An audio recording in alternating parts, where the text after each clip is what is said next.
and I serve on the Board of Trustees.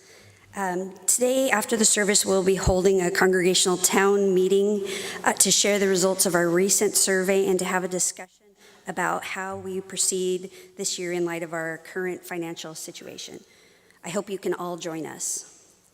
Next Saturday, October 8th, is the Climate Cafe at the Eagle Harbor Congregational Church from 2 to 4 p.m.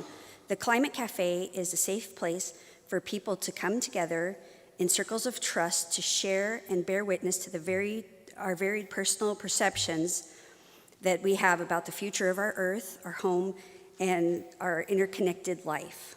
The event is free, and donations are welcome to offset the cost of the facility rental. Reservation is required, and seating is limited. They said also no admissions after the start. Participants are encouraged to bring, a simple finger dessert to share for their mid-event break. And to register, the email address is found in the beacon. Thank you.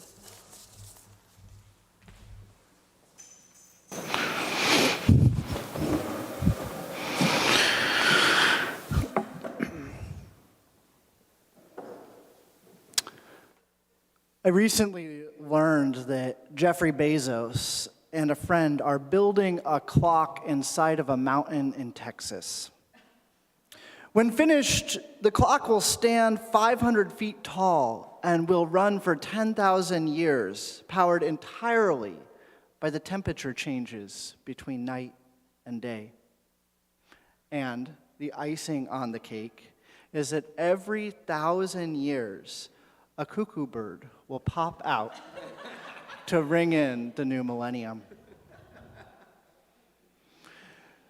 It's said by some that such a clock would embody deep time for people, or a sense of time that is beyond one lifetime, beyond even 1 century or many lifetimes.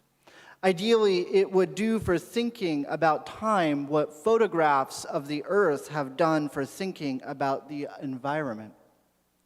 Such icons reframe the way we think. But if I'm honest with all of you, I don't think that such a clock is even necessary to reframe the way that we think about time. As near as I can tell, all we need to do that is gathered right here in this room. As people of different ages, backgrounds, and stories come together, here together, we embody a swath of time. We embody hopes from the past and hopes for the future. Here, we can reflect on history and tradition, and through this reflection, connect ourselves one to another in a chain that stretches through the ages.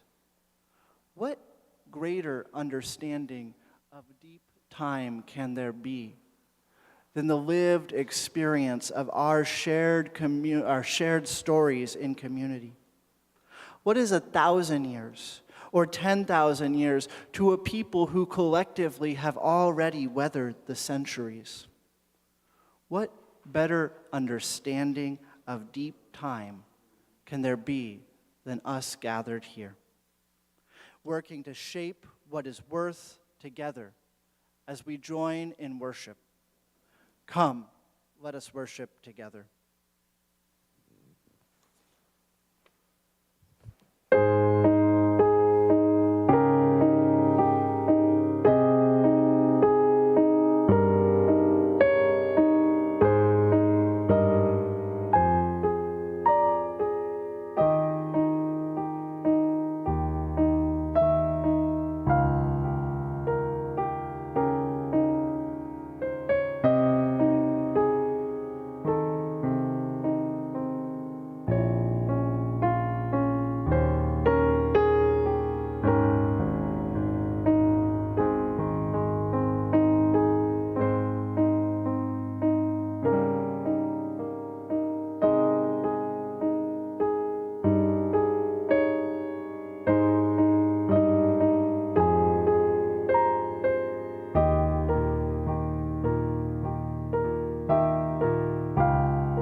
Thank you, Nick.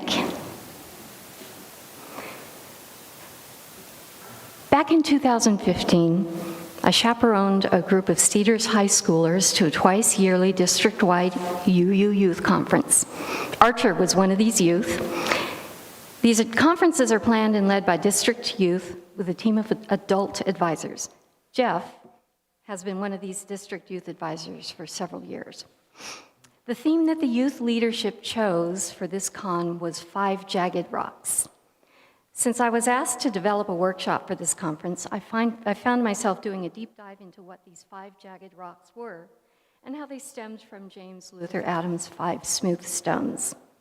The 5 Jagged Rocks is a reimagining of the 5 smooth stones of liberalism, a reworking of the story of David and Goliath by Unitarian theologian James Luther Adams. Here's a quick recap in case your memory of this classical biblical story has faded. David was chosen to battle the Philistines' fiercest warrior, Goliath. Although he was offered armor for the battle, he preferred using tools that he was familiar with. He scooped up 5 smooth stones from the river, and with just these stones and a sling, successfully defeated Goliath by catapulting the stones at his head. These 5 stones have become a metaphor to consider the stones we, as the liberal religious faithful, must carry to battle the Goliaths of our time: global warming, threats to racial, social, and gender equality, the fracturing of our democracy, living free and fearless in a time of minority rule. And that's just for starters, I'm afraid to say. James Luther Adams' 5 smooth stones are as follows. Revelation and truth are continuous. We are continually learning. All relations between persons must be based on mutual free consent, not coercion. The moral obligation to work towards establishing a just and loving community. This is the affirmation that love is the doctrine of our works, and service is its prayer. The 4th stone, good must be consciously given form and power within history. This means faith without works is useless in order for us to change history rather than be pushed around by it. The 5th stone is, in order to effect change, groups and individuals must maintain an attitude of ultimate optimism. Each of these statements is worthy of a deep discussion. They pair very nicely with our 7 principles and 6 sources and work very well in concert with them. I was impressed that a group of youth chose the 5 Jagged Rocks as a conference theme. This framework has been taken up by youth and young adults as we face an increasingly uncertain world. Our UU youth have many opportunities to learn from the words and deeds of our UU historical figures, like Louisa May Alcott, Susan B. Anthony, Sophia Lyne-Foz, and many others. A lot of you know who they are. And the writings and teachings of James Luther Adams are just as relevant today as they were 50 years ago. As one young adult from the district, Kari Gottfried, writes on the topic, the 5 Jagged Rocks are an adaptation of James Luther Adams' Smooth Stones. They were created by the Reverends Nancy Bowen and Mike Moran, who wanted something that could build on the 7 principles, but focus even more on a declaration of our faith. Instead of the smooth stones created by Adams, they chose to recognize a faith that is dangerous and not always smooth going, according to Reverend Gretchen Haley. So our stones are jagged because we aren't perfect, theologically or otherwise. We're rough around the edges, but that doesn't make us any less valid. In 1976, Adams gave an address to an association of liberal religious scholars where he used the concept of covenant, which at the time was better understood in the world of politics. After this address, he was challenged by other ministers who insisted that the term covenant was too biblical. Gradually, the use of covenant caught on in liberal religious circles and has been widely adapted to underscore shared values and the commitment to right relations within and between congregations. In this same address, Adams discussed secular issues of political and economic concern. Quoting from a recent article from the James Luther Adams Foundation, written by George Kimmich Beach and published just this past April, Adams asserted that modern democracies rose when hierarchical metaphors of human relations were resisted and replaced by equal metaphors, especially covenant. Adams adopted sociologist Max Weber's metaphor, the iron cage, to characterize the way massive corporate power has overwhelmed the possibility of a just economic order and has corrupted the democratic political order, the social contract. In a society rife with broken covenants, the struggle for a new covenant of mutual care and social responsibility must continue. After spending time in Germany in the mid-1930s and witnessing the rise of the Nazi movement and the inability of German churches alone to stem the tide of the Third Reich, Adams came back to the United States questioning what can be done to keep this from happening again. While in Germany, he traveled to many churches, filming with his personal movie camera. They're preaching against the Nazi movement. These films have actually been made into documentaries. Here's what he wrote of his experience. In Nazi Germany, I soon came to the question, what is it in my preaching and my political action that would stop this? It is a liberal attitude to say that we keep ourselves informed and read the best papers on these matters and perhaps join a voluntary association now and then. But to be involved with other people so that it costs and so that one exposes the evils of society requires something like conversion, something more than an attitude.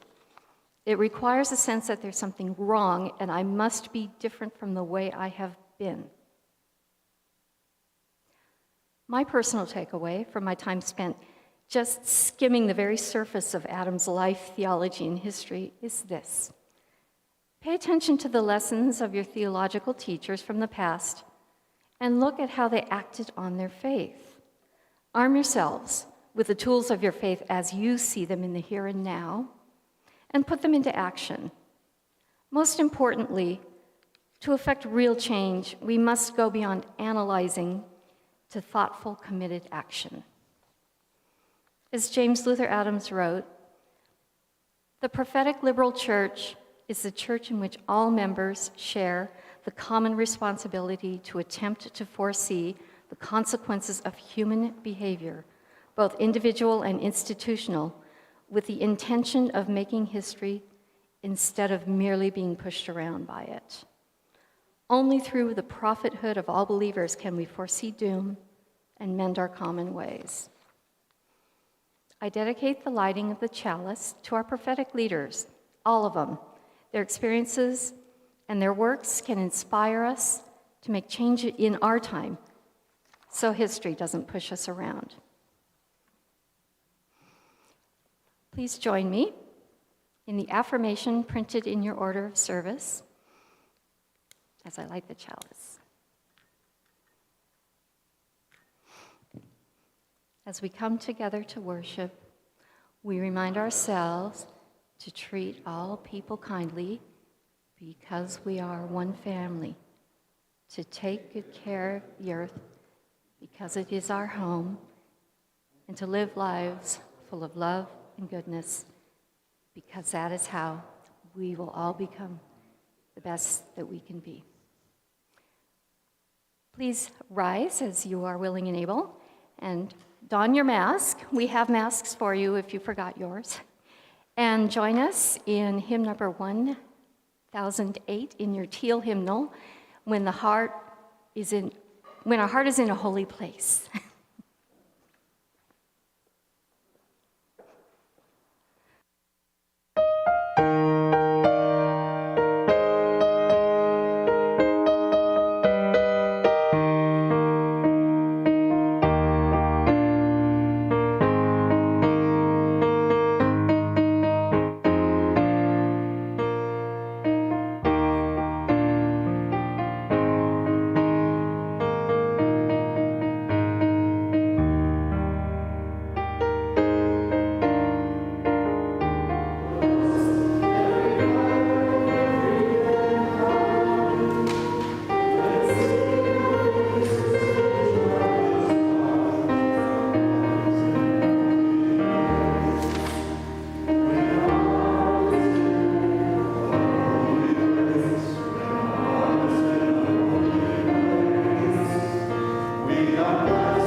last few years of limited in-person social interaction, I have found that my social skills are not what they used to be.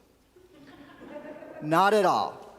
So I'm usually like one of those guys who, when I go to the store, I like to have a conversation with my cashier and sort of check in with them. And I've noticed recently when I go out, like I went to Costco the other day, and the cashier asked me how I'm doing, and my response was yes. I thought she was asking me if I wanted a box with all of my groceries. I did, but I realized that I was not in the best shape with my social skills. And I don't think I'm the only one.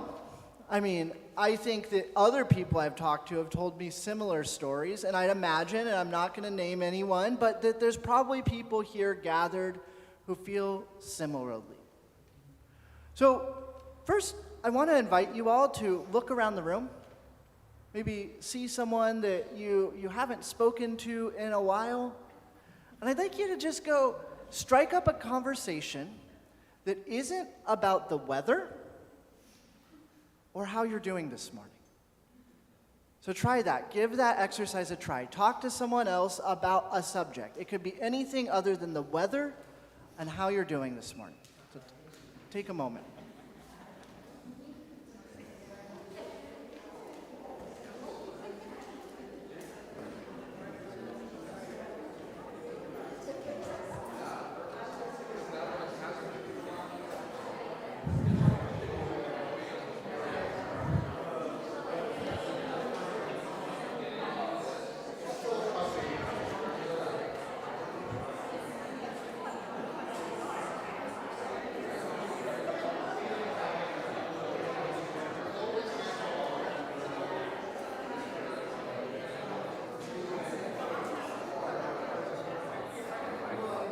I thought it.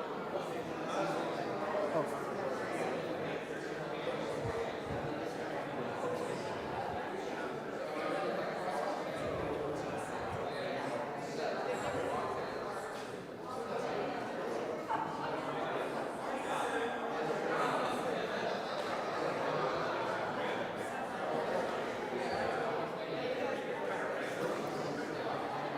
All right, we can start bringing these conversations gently to an end. Start coming back together now.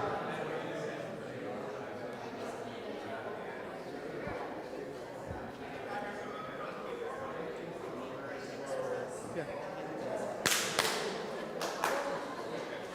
All right, so how was that for everyone? It was nice, I see. I think it's important as we are coming out of our isolation and coming back into community to practice being social again.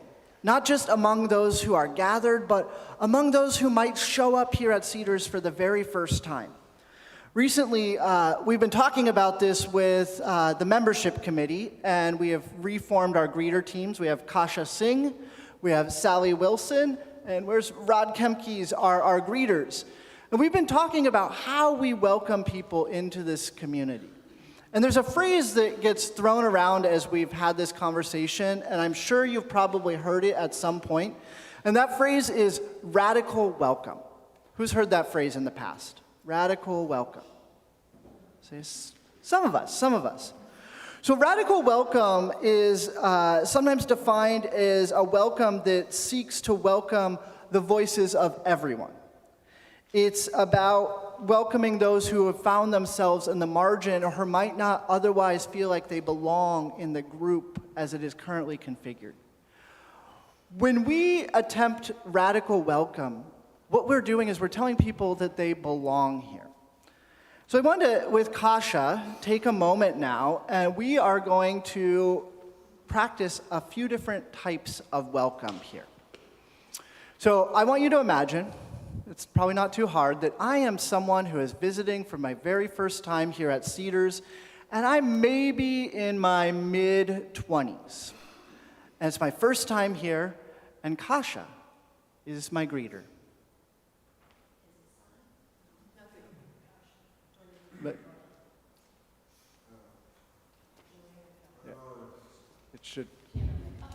There it goes. Do, do, do, do, do. Hi. How are you today? I'm okay, thanks. Okay. Just a hint, you might not want to wear those shoes here again on a Sunday, but These yeah. These shoes? They're a little dirty. You know, we have a lot of people who are very traditional here, so. But, Oh, okay. okay, I Yep, didn't know. yeah, I yeah, didn't know. Right. Yeah. Okay. Yeah. Yeah. Nice to see you.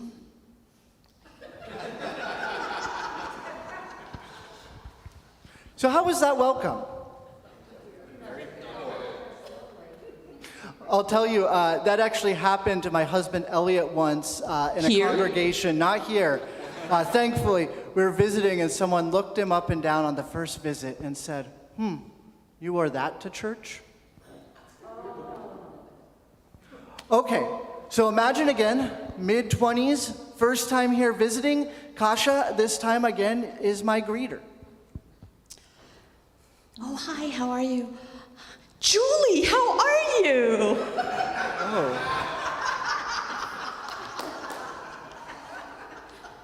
Has anyone ever experienced a greeting like that? Yes. Yeah? How does it make you feel when it happens? Invisible. Other experiences? Yeah, it doesn't make it seem like you're very welcome there. It's, oh, hey, it's good to see you. Oh, look, something shiny. Okay, one more time now. Hi. Hey. I'm Kasha.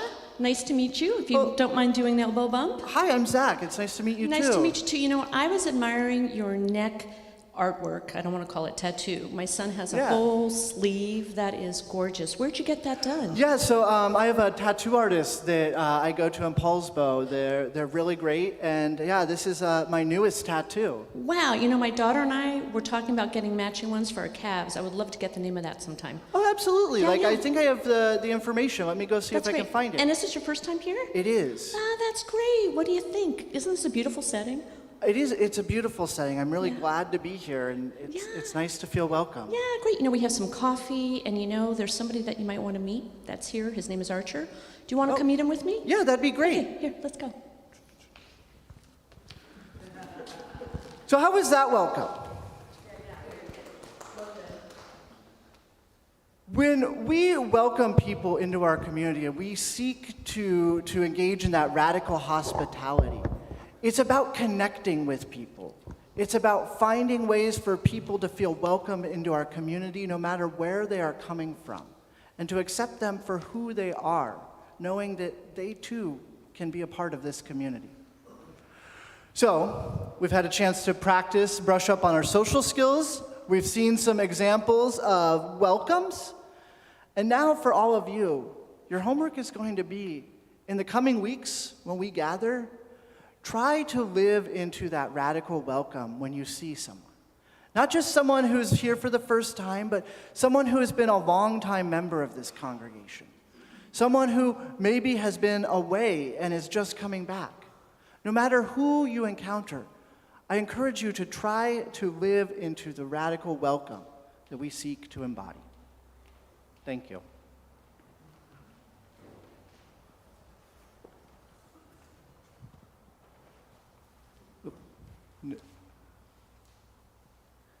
Nick, you're up.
Let us take a breath together.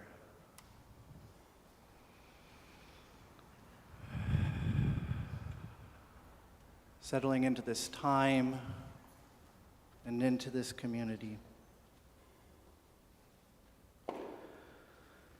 Through time and history, people of faith like us have been called to get beyond the current expressions of what it means to be alive.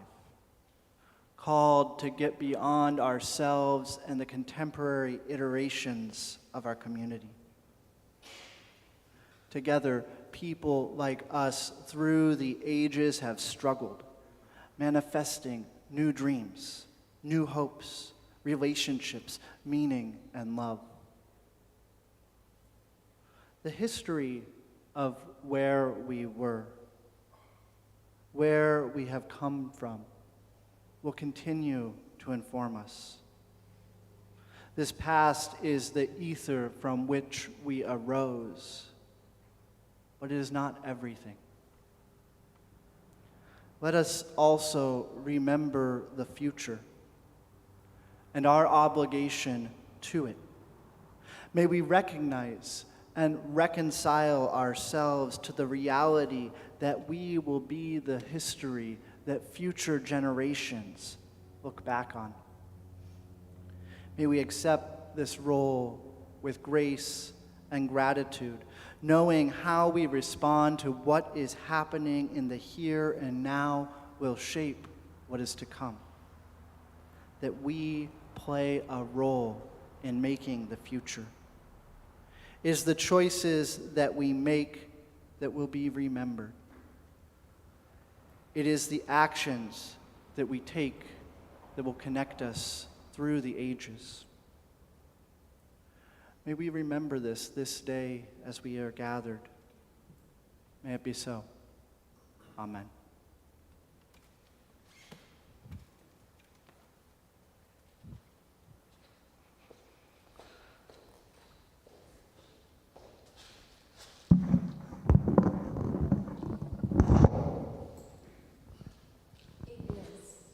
So good to share your joys and sorrows with your beloved community, so we can celebrate with you or hold space for your pain. If you do have a joy or a sorrow today, please come forward. Let us know your name. Share a brief story about your joy or your sorrow, and then put a stone in the water for your joy, or pour a little water in the bowl for your sorrow. Joys and sorrows.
123, one of our favorites, Spirit of Life.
Gifts of time and resources are a vital component to sustaining Cedars church life.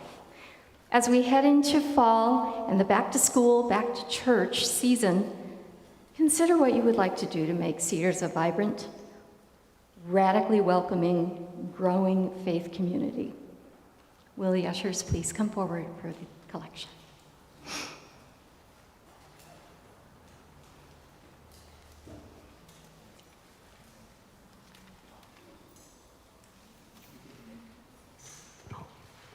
Nick.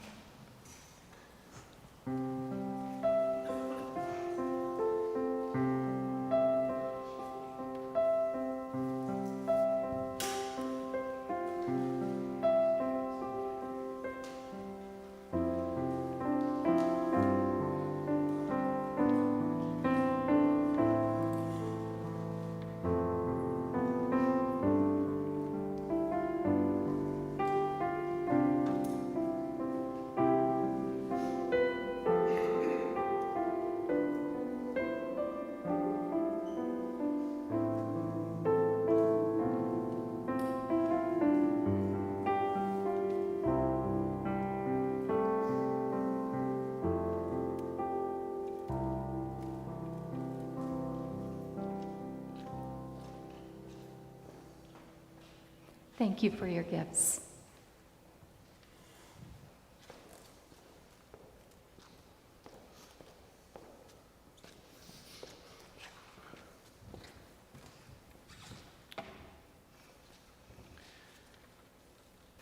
Time and history. It's a big subject. We'll see what we can do. So when we think about time as a linear function with a past, a present, and a future, it's easy, I think, for many of us to see how these segments of time are connected to each other. There's a flow from one into another, the past into the present into the future. It feels a bit similar, at least on its surface, to how the water in a river flows. Like a river, the past serves as the headwaters, and the future, the water's final destination. And here we are, together, floating somewhere in the middle in this place that we call the present. I think the difference between time and a river, though, at least as our relationship to these two things is that unlike floating on a river, when we are dealing with time, we very much can have a say in the destination. Water flows downhill, seeking the lowest point, drawn by gravity. But time, on the other hand, has a way of flowing in the direction that we point it. Not that we get a say in everything, but when we act in the world and exercise our agency in the world, we play a part in shaping what will be. We play a part in shaping time. I'm sure that many of you at some point in your life have had an experience where you had to plan for something and put all the pieces in place such that some future outcome would be achieved. And I think that's a unique thing about being human, being conscious about our relationship to the world and time. This same application of agency and time also applies to institutions. Think of the many nonprofits and foundations that exist in the world. Organizations with goals and visions for how to make the world a better place. And in our better moments, the church, too, can exist in such a space, working to build for tomorrow, starting today. Well, we believe that churches can function in this role just like any other institution, or you or I. There's a trend within church systems to look more toward the past, toward our history, than toward the future. There's a tendency for churches to hold the relationship between the past and the present in higher regard than that of the present with the future. Churches are products of history and traditions that have spanned generations, families, and time. The church, this church, represents an origin for many people, a new beginning for others who find themselves here, and a chance to connect and belong, I hope, for all of us. No wonder we cling so fast to this history. It's near and dear. It is what has brought us to this moment. But we can't be history alone and remain a church.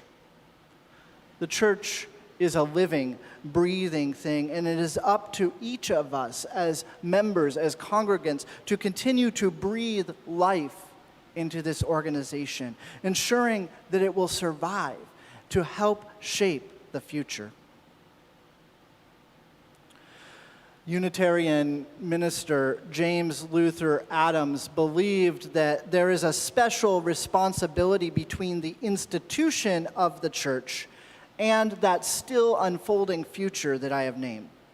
He says that a church that does not concern itself with the struggle in history for human decency and justice, a church that does not show concern for the shape of things to come, a church that does not attempt to interpret the signs, is not a prophetic church. For almost a century now, theologians within the liberal church tradition have called us into being a prophetic church. They have called us into the prophetic priesthood of all believers, as James Luther Adams called it. This harkens back to the call that 16th century reformers made when they invited members of the church into what they at the time called the prophetic priesthood of all believers. This priesthood for the Reformation thinkers was an idea that each of us was worthy to act as our own mediator between ourselves and the sacred. That it was no longer up to priests or other religious officials to mediate that relationship and offer the sacraments. Luther adds to this when he calls us to be a prophetic priesthood of all believers. He sought to expand the function of the church by naming this prophetic dimension, this dimension that is concerned with the future. This dimension embedded in the history we have all lived. He writes, "We have long held that the idea of the priesthood of all believers, the idea that all believers have direct access to the ultimate resources of religious life, and that every believer has a responsibility to achieve an explicit faith for free persons." He goes on adding, and this is a quote that Nancy actually coincidentally used earlier. He goes on to add about the prophetic church, saying, "The prophetic liberal church is the church in which persons think and work together to interpret the signs of the time in light of their faith. The prophetic liberal church is the church in which all members share the common responsibility to attempt to foresee the consequences of human behavior, both individual and institutional, with the intention of making history in place of merely being pushed around by it." Making history instead of merely being pushed around by it. That is the goal of the prophetic church. As I understand it, James Luther Adams is saying that to fulfill the priest and prophet functions of the liberal church, the church must not only seek to be in relationship with the transcendent, but through this relationship seek to shape the world.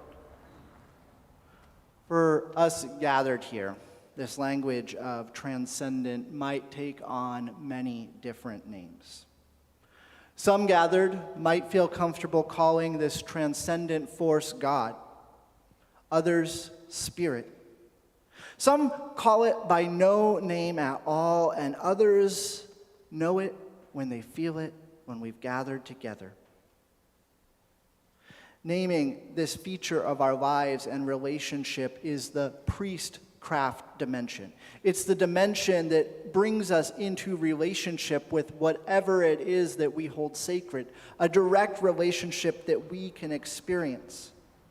But it's what we do after experiencing this relationship, in whatever form it takes for us, that allows us to move into the prophetic role which we are called.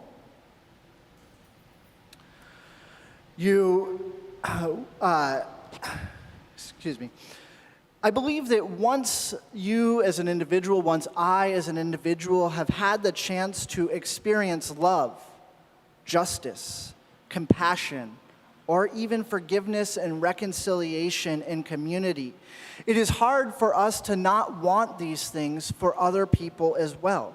It's hard to not work to expand these forces, bringing about a more just world.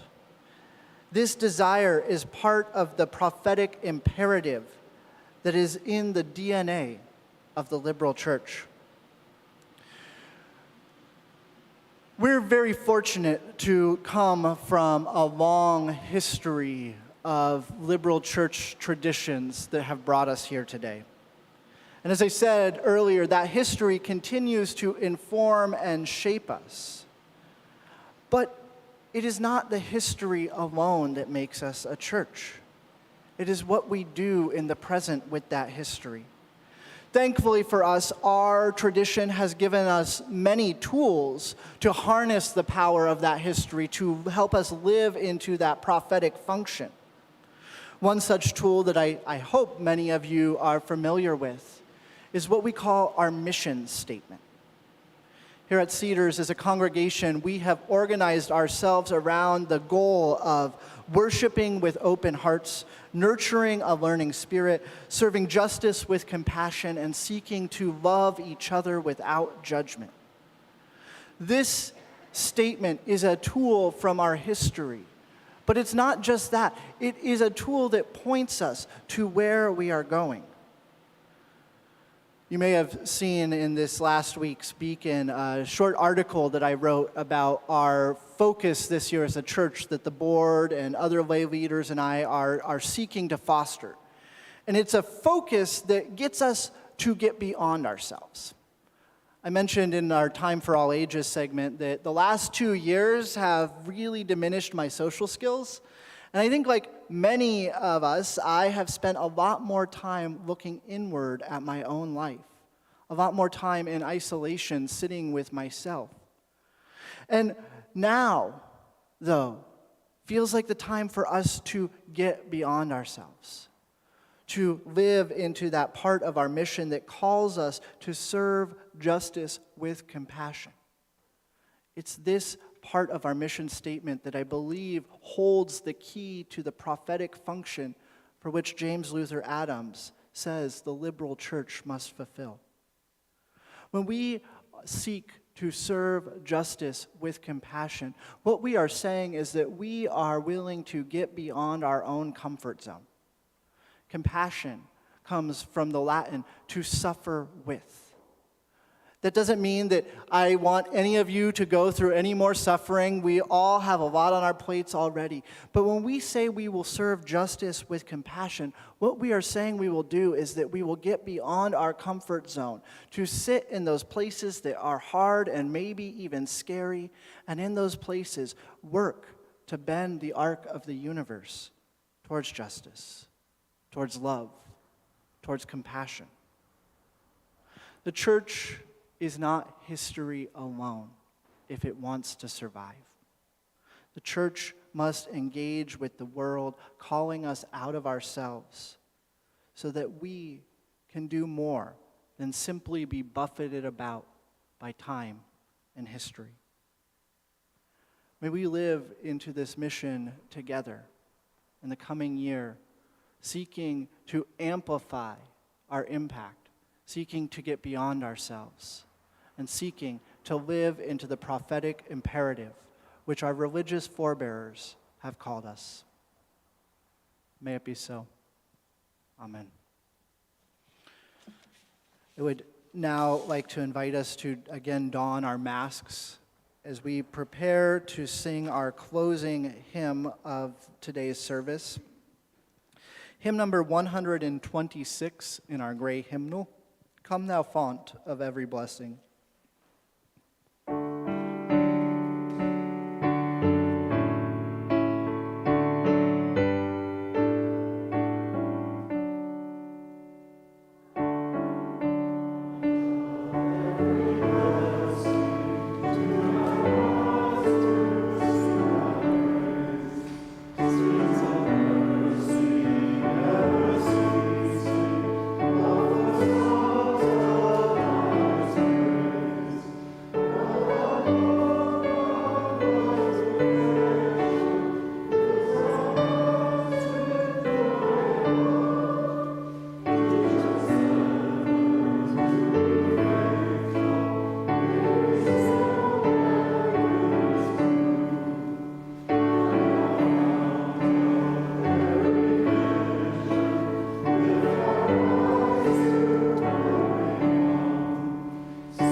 Please join me in reciting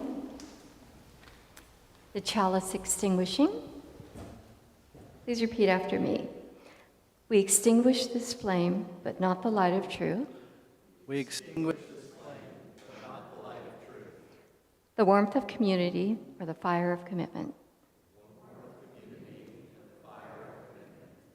These we carry in our hearts until we are together again.